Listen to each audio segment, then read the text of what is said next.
अस्सलामुअलैकुम। कैसे हैं यूट्यूब फैमिली। आज आपकी खिदमत में आप सल्लल्लाहु अलैहि वसल्लम की छोटी छोटी बातें लेकर फिर से हाजिर हुई हूँ, क्योंकि सब लोगों को मेरी पहली वीडियो बहुत पसंद आई थी। उसको देखते हुए तो मैं आज फिर से आपके लिए एक छोटे छोटे वाक़यात और छोटी छोटी बातें जो आप नॉर्मल ज़िंदगी में इस्तेमाल करते हैं, यूज़ करते हैं, तो वो आपको बताना चाह रही हूँ ताकि आपकी नज़र से एक दफ़ा फिर से गुजर जाएं। जब कोई तुम में से सोया हुआ होता है तो शैतान इसके सर की गद्दी पर 3 गिराहें लगा देता है, खूब अच्छी तरह से, और हर गिराह पर ये फूंक देता है कि अभी रात बाकी है।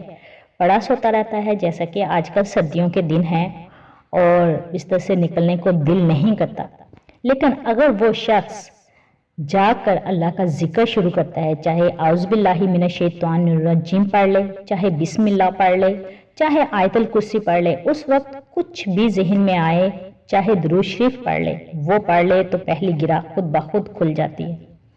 फिर जब वो वज़ू करता है तो दूसरी गिरा खुल जाती है, और जब फिर वो नमाज फजर के लिए खड़ा होता है तीसरी गिरा भी खुल जाती है, और सुबह को खुश मिजाज खुश दिल रहता है और सारा दिन उसका हंसते मुस्कुराते गुजरता है। अदरवाइज अगर नमाज ऐसे ना पढ़ी जाए तो वह बदमिजाज और सुस्त रहकर पूरा दिन गुजारता है। इसी तरह है कि अपने नफ्स पर कैसे काबू पाया जाए। नफ्स के खिलाफ जंग जीतने का वाहिद हल ये है कि इंसान ये अज़म कर ले, तबीयत माने या ना माने, बस अल्लाह की माननी है, क्योंकि जन्नत अपनी ख्वाहिशात की पैरवी नहीं बल्कि अतियुल्लाह व अतियुर रसूल से मिलती है। अपनी तमाम नमाजों की हिफाजत कीजिए, बख्शिश की दुआ कीजिए और अपने परवरदिगार से जो बड़ा मेहरबान नहायत रहम वाला है उससे गिड़गिड़ा कर माफ़ी मांगिए। मैंने ज़िंदगी से बहुत सबक सीखे हैं, मगर जिस सबक ने मेरी ज़िंदगी बदल दी वो ये है दस्तबरदारी। दुनिया की हर शय से दस्तबरदार हो जाएं, सुकून पा लेंगे। आजकल हम हर चीज़ के पीछे भागते हैं। कोई गाली दे देता है, उसको हम नीचा दिखाने की कोशिश करते हैं। कोई आपके साथ बुरा कर जाता है तो आप उसको गालम गलोच करते हैं, लेकिन ये गलत है। हम हर चीज़ को अपना समझकर इस पर हक मलकियत जताना चाहते हैं, बस यही से बेसुकूनी की इब्तदा होती है। हम तो खुद भी अपने नहीं, फिर कोई चीज़ हमारी मलकियत कैसी हो सकती है। हमारी तख्लीक का असल मकसद बस इखलाक और खुलूस के साथ अपने फ़राइज़ की अदायगी है। इस दुनिया से हम लोगों ने कुछ नहीं ले जाना सिवाय खुलूस और इखलाक के। मर्द औरत पर मुसल्लत और हाकिम है, इसीलिए खुदा ने बास को बास से अफजल बनाया है। इसलिए भी मर्द अपने माल खर्च करता है। जो नेक बीबियाँ हैं वो मर्दों के हुक्म पर चलती हैं और इनके पीठ पीछे खुदा की हिफाजत में, यानी कि अल्लाह ताला उनकी हिफाजत फरमाते हैं। जिन औरतों की निस्बत तुम्हें मालूम हो कि सरकशी करने लगी हैं तो पहले इनको ज़बानें समझाओ, फिर उनको डांटो, फिर इनके साथ सोना तर्क कर दो। अगर इस पर भी बाज ना आए तो ज़िदोकोब करो और फरमाबरदार हो जाएं, तो इनको ज़ियत ना दो, बल्कि बहाने मत ढूंढो कि उनको ज़ियत देनी है। बेशक खुदा सबसे आला जलीलुल कदर है। इसी तरह नेकियों का इखलास है। थोड़ी सी नेकियां अगर खालिस्तन अल्लाह के लिए की जाएं तो बहुत सी बुराइयों का कफ़ारा बन जाती हैं। ज़िंदगी के हसीन लम्हात वापस नहीं आते, लेकिन अच्छे लोगों से ताल्लुकात, इनसे वाबस्ता अच्छी यादें हमेशा दिलों में जिंदा रहती हैं। ज़मीन और अहले ज़मीन के दरमियान बिखरी अच्छी बातों और अच्छी आदतों को यूं चुन लिया करो जिस तरह परिंदे अपनी ज़िंदगी के लिए रिज़्क चुनते हैं, तो आपकी सारी मुश्किलें आसान हो जाएंगी। जैसा कि आपस में सलाम दुआ करने से भी इस्लाम में सवाब मिलता है। अबू हुरैरा रज़ियल्लाहु तआला अन्हु से रिवायत है, तुम जन्नत में दाखिल नहीं होगे यहाँ तक कि तुम मोमिन हो जाओ। तुम मोमिन नहीं हो सकते यहाँ तक कि एक दूसरे से मोहब्बत करो। क्या तुम्हें ऐसी चीज़ ना बताऊं कि जब तुम इस पर अमल करो तो एक दूसरे के साथ मोहब्बत करने लग जाओ। आपस में सलाम किया करो। ये मुस्लिम सही बुखारी में है 194 और 54। अल्लाह ही जवाब दे है, ये छोटा सा एक टॉपिक है। इसमें तुम्हारे हर सवाल का, तुम्हारे हर मसले का, हर दर्द का, हर दुआ का जवाब बस अल्लाह है। अल्लाह से ताल्लुक में ही तुम्हारी मुश्किलात का हल पोशीदा है। कुछ राज सिर्फ रब से जुड़ने के बाद ही सामने आते हैं। कुछ मसलहतें अल्लाह अपने बंदों को सही वक्त पर समझाता है। कुछ जख्मों को एक अरसा तक ताज़ा रखा जाता है ताकि तुम्हारा दिल अल्लाह से जुड़ जाए। समटाइम आप लोग कहते हैं कि हमारी दुआ कबूल नहीं हो रही, अल्लाह पता नहीं हम लोगों की दुआ कब सुनेगा। तो ऐसा नहीं सोचना चाहिए, अल्लाह पर तवक्कल रखना चाहिए। इंसान सोचता है कि काश ऐसा कर लेता तो ऐसा होता, मज़ीद कोशिश कर लेता तो शायद जीत जाता, मगर नहीं। हतमी फैसला बस अल्लाह के हाथ में है। अल्लाह ही चाहता है वही होता है।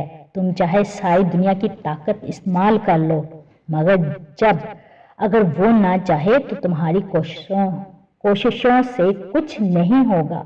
अगर वो चाहे तो तुम्हारा मुखालिफ भी तुम्हारी मंजिल तक पहुंचा देगा। जितना अच्छा हो, जितना ज्यादा हो, लोगों से अच्छे से पेश आए।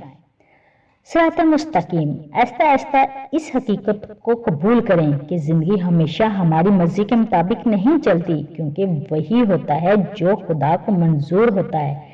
इसलिए अल्लाह की रजा में राजी होना सीखें। बेशक अल्लाह पाक हर फैसले में कोई ना कोई मसलहत रखता है। अगर तुम सुन लो फरिश्तों के कलमों की चरचराहट, जब वो जिक्र करने वालों में तुम्हारा भी नाम लिखते हैं, तो ला इलाहा इल्लल्लाह कहने की तड़प में जान दे दो। इसी तरह एक बार हज़रत जिब्राइल अलैहिस्सलाम ने नबी करीम सल्लल्लाहु अलैहि वसल्लम के पास आए। आप सल्लल्लाहु अलैहि वसल्लम ने देखा कि जिब्राइल अलैहिस्सलाम कुछ परेशान हैं। आप सल्लल्लाहु अलैहि वसल्लम ने फरमाया, जिब्राइल क्या मामला है, आज मैं आपको गमज़दा देख रहा हूँ। जिब्राइल ने अर्ज किया, ऐ महबूब, कल अल्लाह पाक के हुक्म से जहन्नम का नज़ारा करके आया हूँ। उसको देखने से मुझ पे ये गम के आसार नबूदार हुए हैं। नबी करीम सल्लल्लाहु अलैहि वसल्लम ने फरमाया, जिब्राइल मुझे भी जहन्नम के हालात बताओ। हज़रत जिब्राइल अलैहिस्सलाम ने अर्ज की कि जहन्नम के कुल 7 दर्जे हैं। इनमें से जो सबसे नीचे वाला दर्जा है, अल्लाह इसमें मुनाफिकों को रखेगा। इससे ऊपर वाले 6ठे दर्जे में अल्लाह ताला मुशरिक लोगों को डालेंगे जो शिरक करते हैं। इससे ऊपर 5वें दर्जे में अल्लाह सूरज और चांद की परस्तिश करने वालों को डालेंगे। चौथे दर्जे में अल्लाह पाक आतिश परस्त लोगों को डालेंगे जो आग की पूजा करते हैं। तीसरे दर्जे में अल्लाह पाक यहूद को डालेंगे। दूसरे दर्जे में अल्लाह ताला ईसाइयों को डालेंगे। यह कहकर जिब्राइल अलैहिस्सलाम खामोश हो गए। तो नबी करीम सल्लल्लाहु अलैहि वसल्लम ने पूछा, जिब्राइल अलैहिस्सलाम आप खामोश क्यों हो गए, मुझे बताओ कि पहले दर्जे में कौन होगा।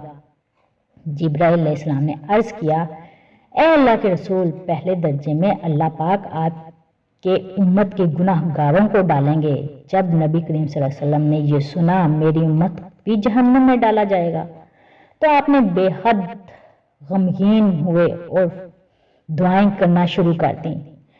शुरू के 3 दिन ऐसे गुजरे कि अल्लाह के महबूब मस्जिद में नमाज पढ़ने के लिए तशरीफ लाते, नमाज पढ़कर हुजरे में तशरीफ ले जाते और दरवाज़ा बंद करके अल्लाह के हुजूर रो रो कर फरमाते।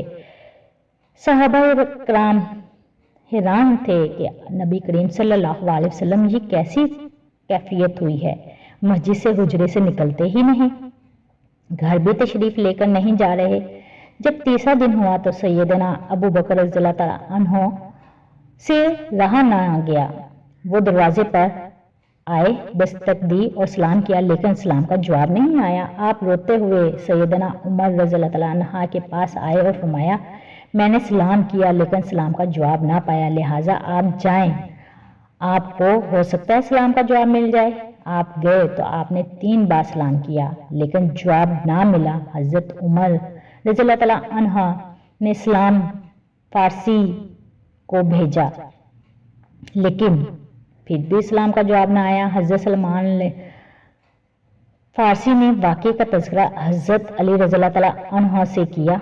उन्होंने सोचा कि जब इतने अजीम शख्सियत को सलाम का जवाब ना मिला तो मुझे भी खुद नहीं जाना चाहिए, बल्कि मुझे इनकी नूरे नज़र बेटी हजरत फातिमा रज़ियल्लाहु तआला अन्हा अंदर से भेजनी चाहिए। लिहाजा आपने फातिमा रज़ियल्लाहु तआला अन्हा से सब अहवाल बताए।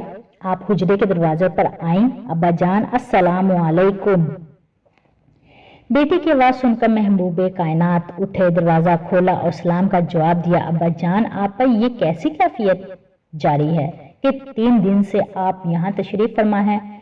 नबी करीम सल्लल्लाहु अलैहि वसल्लम ने फरमाया कि जिब्रील अलैहिस्सलाम ने मुझे आगाह किया कि मेरी उम्मत भी जहन्नम में डाली जाएगी।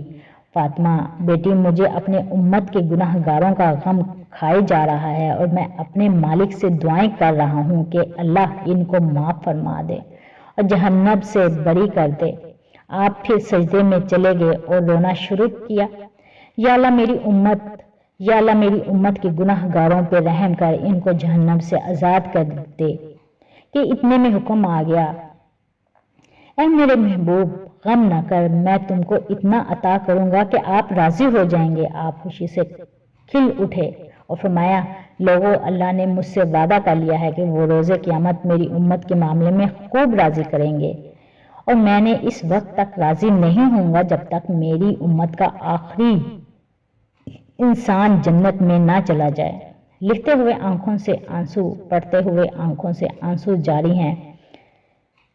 हमारे महबूब सल्लल्लाहु अलैहि वसल्लम हमारे लिए इस कदर गमज़दा थे कि मेरे खुद रोंगटे खड़े हो गए। जिस दिल में मजबूत पहरेदार हों वहां से कुछ चुराया नहीं जा सकता। दिल के अंदर मौजूद ईमान दुनिया की हर मता से ज्यादा कीमती है और इस मता को चुराने वाला चोर शैतान है। लेकिन जिसने अपने दिल को हया और अल्लाह पर पुख्ता यकीन से बंद किया हो, शैतान कभी इसका दिल दरवाजा नहीं तोड़ सकता, ना ही कुछ चुरा सकता है। हाँ, खटखटाने से तंग जरूर करेगा, लेकिन वो इसे खोल नहीं सकता। दिल से हमेशा मायूस होकर मुंह की बल गिरेगा। दूसरी तरफ बेहया और यकीन से खाली दिल का ईमान तो वैसे ही बिखरा हुआ शैतान के झांसे में होता है। इसके दिल का दरवाजा मुकम्मल ना सही, लेकिन इतना इन दिनों कामों की कमी से जरूर खुला रहता है कि शैतान का वार कामयाब होकर रफ्ता रफ्ता सारा ईमान चुराकर इंसान को जहालत में छोड़ देता है। इसी तरह एक और आखिर में अच्छी बातें बताती जाती हूँ। हम कितने ही ताकतवर बन जाएं, लेकिन हर शाम को जिंदगी का एक दिन खत्म हो जाता है। हर शाम जिंदगी का एक दिन खत्म हो जाता है। वो हमारा अल्लाह इतना मेहरबान है, एक और सुबह देकर फिर मोहलत दे देता है। शायद मेरा बंदा तौबा कर ले और मैं इसको बख्श दूं। कुरान पाक में फरमाया सूरह इमरान में, ऐ परवरदिगार, हमारे गुनाह माफ फरमा और हमारी बुराइयों को हमसे माफ कर दे, हमको दुनिया से नेक बंदों के साथ उठाना। आमीन सुम्मा आमीन। उम्मीद करती हूँ आपको ये मेरी छोटी छोटी बातें पसंद आई होंगी। ये सुनकर आपका दिल में थोड़ा ईमान ताज़ा हुआ होगा। कोई बात बुरी लगी हो, पढ़ने में कोई भूल चूक हो गई हो तो उसके लिए माजरत चाहती हूँ। दुआओं में याद रखिएगा। अल्लाह हाफिज़।